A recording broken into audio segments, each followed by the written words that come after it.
কিছু বছর পর। তখন আর বিটিএস নামক কোনো ব্যান্ড নেই।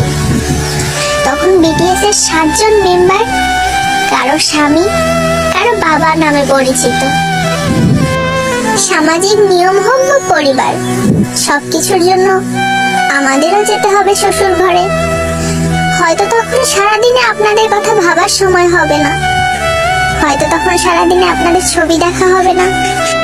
সারাদিন হাজারো ব্যস্ততার পরে যখন ক্লান্ত শরীর প্রশান্তি চাইবে, তখন বিছানায় শরীর এলিয়ে দিয়ে বালিশে মাথা দিয়ে আপনাদের কথাই আগে মনে আসবে।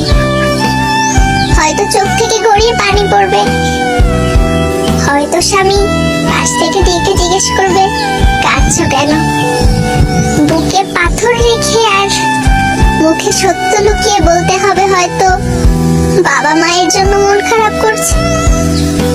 আড়ালে হোক, আপনারা আমাদের মনে সারা জীবন থেকে যাবেন।